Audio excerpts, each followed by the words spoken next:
আসসালামু আলাইকুম। বিবিসি আন্তর্জাতিক বিশ্ব সংবাদে আপনাকে স্বাগত। শুরুতে সংবাদ শিরোনাম, পরে বিস্তারিত। ইন্নালিল্লাহ। পুরো মধ্যপ্রাচ্যে তৃতীয় বিশ্বযুদ্ধের দামামা চলছে। ইরানের সঙ্গে যুক্তরাষ্ট্রের কোনো চুক্তি হয়নি। ২১ ঘণ্টা ধরে আলাপ আলোচনা করার পর মার্কিন ভাইস প্রেসিডেন্ট জেডি ভ্যান্স জানিয়েছেন যে আমরা যুদ্ধবিরতি করতে সম্মত হইনি। এ কারণে মার্কিন প্রতিনিধি দল তারা পাকিস্তান ত্যাগ করেছে। গতকাল তারা পাকিস্তানে উপস্থিত হওয়ার পর দীর্ঘ প্রায় ২১ ঘণ্টা ধরে আলাপ আলোচনা করার মধ্য দিয়ে তারা যে প্রক্রিয়ায় এসেছিল শেষ পর্যন্ত তারা চুক্তিতে পৌঁছাতে পারেনি। অবস্থায় নতুন করে আবারও ভয়াবহ ধরনের পরিস্থিতির সম্মুখীন হতে পারে বিশ্ব। ইতিমধ্যে ইরানের বিরুদ্ধে তারা আক্রমণ করার জন্য আবারও প্রস্তুতি গ্রহণ করেছে। আর কুখ্যাত নেতানেও তিনি তো রয়েছেনই, তিনি ইতিমধ্যে তার বাহিনীকে নির্দেশ দিয়েছেন। তিনি জানিয়েছেন যে ইরানের বিরুদ্ধে আবারও আমরা সামরিক অভিযান শুরু করতে চলেছি। ইরানও সব জানিয়ে দিয়েছে যে মার্কিন যুক্তরাষ্ট্র তারা আমাদের ইউরেনিয়াম ধ্বংস করতে চায়, পাশাপাশি তারা হরমুজ প্রণালী নিয়ন্ত্রণে নিতে চায়। আমাদের নিয়ন্ত্রণ প্রতিষ্ঠিত থাকবে, বিষয়টি আমেরিকা কোনোভাবে মেনে নিতে পারছে না। এসব কারণে মূলত মার্কিন যুক্তরাষ্ট্রের সঙ্গে ইরানের কোনো সমঝোতা হয়নি। আর এরপরই মার্কিন ভাইস প্রেসিডেন্ট এবং মার্কিন প্রতিনিধি দল তারা পাকিস্তান ত্যাগ করেছে খালি হাতে। আর এ বিষয়ে আমাদের হাতে এসেছে এই যুদ্ধের সর্বশেষ গুরুত্বপূর্ণ সবথেকে তাজা আপডেট সংবাদ আপনাদের জানিয়ে দিব। প্রথমেই জানাবো, ইসলামাবাদে ২১ ঘণ্টায় কোনো সমাধান হয়নি। ইসলামাবাদে গত ২১ ঘণ্টায় ৫ বিষয় আলোচনা হয়েছে। কি কি বিষয় সে সম্পর্কে গুরুত্বপূর্ণ তথ্য জানিয়েছে ইরান। ইসলামাবাদে ইরান ও যুক্তরাষ্ট্রের মধ্যে দীর্ঘ আলোচনা শেষ হয়েছে। ২১ ঘণ্টা দীর্ঘ আলোচনা শেষে যুক্তরাষ্ট্রের প্রতিনিধি দল এখন ফিরে গেছে। এরই মধ্যে ইরানের পররাষ্ট্র মন্ত্রণালয়ের মুখপাত্র ইসমাইল বাঘাই এক্সে বিবৃতি দিয়ে আলোচনার বিস্তারিত তুলে ধরেছে। বিষয় খুবই গুরুত্বপূর্ণ সংবাদ জানাবো, সঙ্গেই থাকুন। এরপর জানাবো, মার্কিন জাহাজ হরমুজ প্রণালী অতিক্রমের দাবি নাকচ করল ইরান। হরমুজ প্রণালী দিয়ে যুক্তরাষ্ট্রের দুটি জাহাজ অতিক্রম করেছে বলে দেশটির পক্ষ থেকে দাবি করা হয়েছিল, যদিও সেটি অস্বীকার করেছে ইরান। ইরান জানিয়েছে যে হরমুজ প্রণালী পুরোপুরি এখন ইরানের দখলে রয়েছে। তবে মার্কিন যুক্তরাষ্ট্রের প্রেসিডেন্ট ডোনাল্ড ট্রাম্প তিনি জানিয়েছিলেন যে দুটি ডেস্ট্রয়ার হরমুজ প্রণালী পাড়ি দিয়ে সমুদ্রের নিচে যে মাইন পুঁতে রেখেছে ইরান, সেগুলো তারা অপসারণের চেষ্টা করছে। এদিকে হরমুজ প্রণালীতে মাইন অপসারণ করছে মার্কিন বাহিনী, দাবি যুক্তরাষ্ট্রের। মার্কিন সেন্ট্রাল কমান্ড জানিয়েছে যে হরমুজ প্রণালীতে মাইন অপসারণ শুরু করেছে নৌবাহিনীর দুটি গাইডেড মিসাইল ডেস্ট্রয়ার। তবে বিষয়টি সরাসরি নাকচ করে দিয়েছে ইরান। ইরান জানিয়েছে, আমরা হরমুজ প্রণালীতে যুক্তরাষ্ট্রের কোনো জাহাজকে ঢুকতে দেয়নি। এবারে জানাবো, সৌদি আরবে সামরিক বাহিনী ও যুদ্ধবিমান পাঠালো পাকিস্তান। দুই দেশের মধ্যে স্বাক্ষরিত যৌথ প্রতিরক্ষা সহযোগিতা চুক্তির অধীনে নিরাপত্তা জোরদার করতে সৌদি আরবে সামরিক বাহিনী ও যুদ্ধবিমান পাঠিয়েছে পাকিস্তান। আজ এক বিবৃতিতে এই কথা জানিয়েছে সৌদি প্রতিরক্ষা মন্ত্রণালয়। বিবৃতিতে বলা হয়েছে যে পাকিস্তান থেকে সামরিক বাহিনী ও যুদ্ধবিমান তাদের পূর্বাঞ্চলীয় প্রদেশের কিং আব্দুল আজিজ বিমান ঘাঁটিতে পৌঁছেছে। এবং সর্বশেষ জানাবো, হাজার কোটি টাকার তেল পাইপলাইন এবং মজুত সক্ষমতা ফেলে রেখেছে বাংলাদেশ। সাগরে বড় জাহাজ থেকে সরাসরি পাইপলাইনে তেল খালাস ও পরিবহন করতে ৮,০০০ কোটি টাকা খরচ করে কক্সবাজারের মহেশখালীতে নির্মিত বিশাল অবকাঠামো দীর্ঘদিন ধরে ফেলে রেখেছে বাংলাদেশ। এগুলো শেখ হাসিনা তৈরি করেছিল, কাজে আসছে না মজুত সক্ষমতাও। সিঙ্গেল পয়েন্ট মুরিং বা এসপিএম প্রকল্পের অবকাঠামোর নির্মাণ কাজ ২০২৪ সালে শেষ হয়েছে, শুধু অপারেটর নিয়োগ করে সেটি চালু করা যায়নি এখন পর্যন্ত। শেখ হাসিনা যদি এতদিন দেশের ক্ষমতায় থাকতো তাহলে এগুলো আসলে চালু হয়ে যেত। আর এখানে যদি জ্বালানি মজুত করা থাকতো তাহলে বাংলাদেশে এই মুহূর্তে যে জ্বালানি সংকট দেখা গেছে সেটি কখনোই শুরু হতো না। বিএনপি ক্ষমতা আসলেও এই ব্যাপারটি নিয়ে এখন পর্যন্ত বিএনপি কিছুই করতে পারেনি। আর প্রফেসর ডক্টর মোহাম্মদ ইউনূসের সরকার তারা তো এই প্রকল্পে কোনো হাতই দেয়নি। অবস্থায় প্রকল্পটি পড়ে থাকায় এখন ভোগান্তিতে পড়তে হয়েছে বাংলাদেশের সাধারণ জনগণকে। প্রিয় দর্শক, এতক্ষণ শুনছিলেন সংবাদ শিরোনাম, এবারে বিস্তারিত। তবে তার আগে বন্ধুরা অনুরোধ থাকবে, এই সংবাদটিতে একটি লাইক দিন।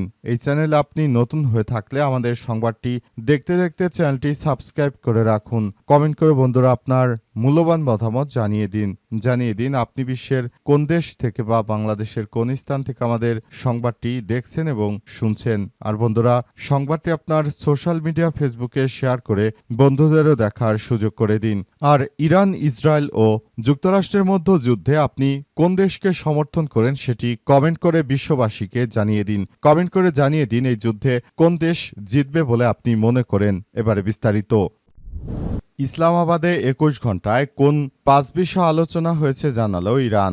ইসলামাবাদে ইরান ও যুক্তরাষ্ট্রের মধ্যে দীর্ঘ আলোচনা শেষ হয়েছে এবং সেখানে মোট ৫টি বিষয় নিয়ে সবথেকে বেশি গুরুত্ব দিয়ে আলোচনা হয়েছে। এরই মধ্যে ইরানের পররাষ্ট্র মন্ত্রণালয়ের মুখপাত্র ইসমাইল বাঘাই এক্সে এক বিবৃতিতে আলোচনার বিস্তারিত জানিয়েছেন। বাঘাই লিখেছেন, ইসলামী প্রজাতন্ত্র ইরানের প্রতিনিধি দলের জন্য আজকের দিনটি ছিল ব্যস্ত ও দীর্ঘ। তিনি জানিয়েছেন, পাকিস্তানের মধ্যস্থতায় আজ সকাল থেকেই নিবিড় আলোচনা শুরু হয়, যা বিরতিহীনভাবে চলে। দুই পক্ষের মধ্যে বহু বার্তা ও দলিল আদান প্রদান হয়েছে। আলোচনায় কি কি বিষয় উঠে এসেছে সেটাও জানিয়েছেন তিনি। বাঘাই লিখেছেন, গত ২৪ ঘণ্টায় মূল আলোচনার বিভিন্ন দিক নিয়ে কথা হয়েছে। এরই মধ্যে হরমুজ প্রণালী, পারমাণবিক বিষয়, যুদ্ধের ক্ষয়ক্ষতি পূরণ ও নিষেধাজ্ঞা তুলে নেয় এবং ইরান ও এ অঞ্চলে যুদ্ধের সম্পূর্ণ অবসান। আলোচনার ফলাফল কতটা ইতিবাচক হয়েছে তা নিয়ে ইরান সতর্কতার সাথে পর্যবেক্ষণ করছে। বিবৃতি শেষে পাকিস্তানকে ধন্যবাদ জানিয়েছে। বাঘাই লিখেছেন, এই কূটনৈতিক প্রক্রিয়ার সাফল্য নির্ভর করছে বিপরীত পক্ষের সত্যিকারের আন্তরিকতা এবং সদিচ্ছার উপর। অতিরিক্ত দাবি ও অবৈধ অনুরোধ থেকে বিরত থাকা এবং ইরানের ন্যায্য অধিকারের স্বার্থকে তারা আঘাত যদি করে তাহলে তাদেরকে ছাড় দেওয়া হবে না বলে সাফ জানিয়ে দিয়েছেন তিনি আরও জানিয়েছেন যে ধরনের কার্যক্রম মূলত চলছে এবং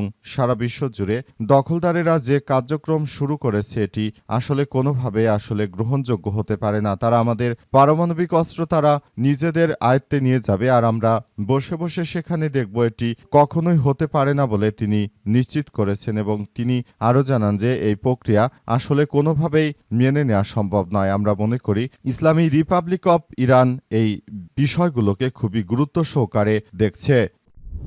মার্কিন জাহাজ হরমুজ প্রণালী অতিক্রমের চেষ্টা চালালে সেটিকে রুখে দিয়েছে ইরান। আলহামদুলিল্লাহ, মার্কিন যুক্তরাষ্ট্র এবং দখলদার ইসরায়েলি বাহিনীকে চরমভাবে আবারও শিক্ষা দিতে শুরু করেছে ইরান। ২১ ঘণ্টার আলোচনায়ও তারা সমঝোতা আসতে পারেনি। অবশেষে এসব বিষয়গুলো নিয়ে তারা আবারও নতুন করে এই সমঝোতা থেকে বেরিয়ে যাওয়ার জন্য কাজ করছে। ইতিমধ্যে এই কার্যক্রমগুলো তারা চালিয়ে যাওয়ার চেষ্টা করছে। মার্কিন প্রতিনিধি দল তারা ইতিমধ্যে ইরানে এসেছিল, ইরানের সঙ্গে আলোচনা করেছিল পাকিস্তানে বসে, কিন্তু তারা শেষ পর্যন্ত আসলে এটি করতে পারেনি। শেষ পর্যন্ত তারা ব্যর্থ হয়ে আবারও পাকিস্তান ছেড়ে চলে গেছে। অবস্থায় মার্কিন যুক্তরাষ্ট্রের একটি যুদ্ধজাহাজ হরমুজ প্রণালী অতিক্রম করতে গিয়েছিল, তবে সেটিকে রুখে দিয়েছে ইরানের ইসলামী বিপ্লবী গার্ড বাহিনীর সদস্যরা। তারা ইতিমধ্যে মার্কিন যুক্তরাষ্ট্র এবং দখলদার ইসরায়েলি বাহিনীকে শেষ করে দিচ্ছে। পরিস্থিতি ধীরে ধীরে আরও ভয়াবহ পরিস্থিতির দিকে চলে যাচ্ছে। মার্কিন যুক্তরাষ্ট্র তারা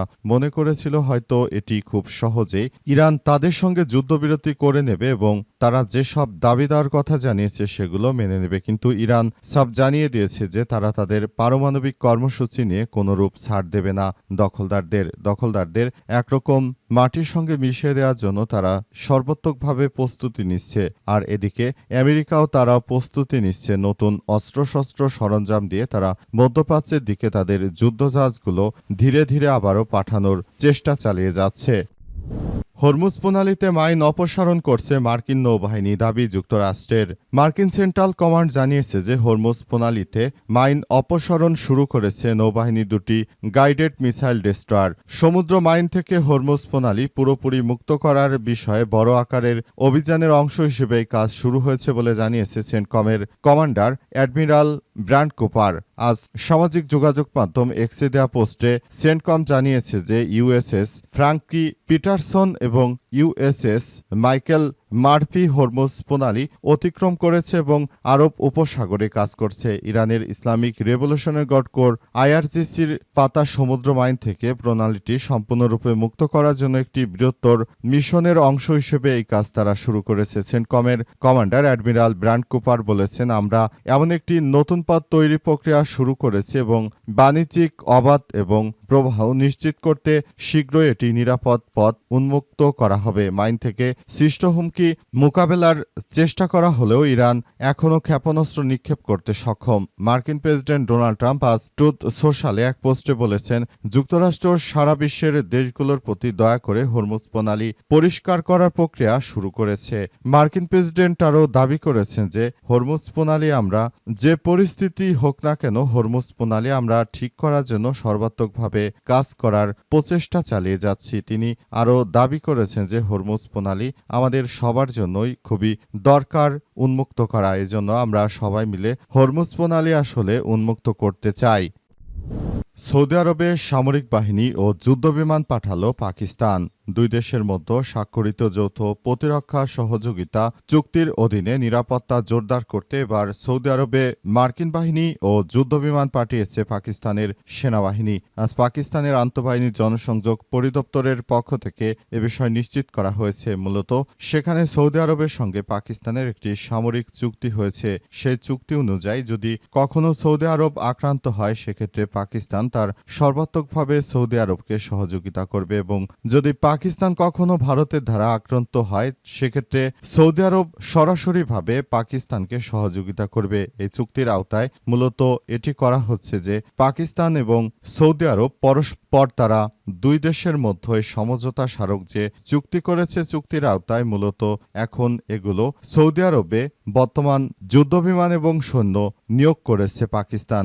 গতকাল আলোচনা শুরুর প্রথম দিকেই এই কার্যকরী পদক্ষেপ গ্রহণ করে পাকিস্তানের পক্ষ থেকে জেনারেল আসিম মুনির তিনি ইতিমধ্যে এসব বিষয় নিয়ে পরিষ্কারভাবে বার্তা দিয়েছেন এবং তিনি আরও জানান যে পুরো মধ্যপ্রাচ্যে যে ধরনের সংঘাতময় পরিস্থিতি ছড়িয়ে পড়েছে এতে তাদের এই মুহূর্তে সৌদি আরবকে বাঁচানোর জন্য এই কার্যকর ভূমিকা পালন করতে হবে। তা না হলে আবারও ভয়াবহ পরিস্থিতির মধ্যে পড়তে পারে মুসলিমদের সবথেকে প্রভাবশালী দেশ ইরানের দ্বারা আক্রান্ত হতে পারে সৌদি আরব।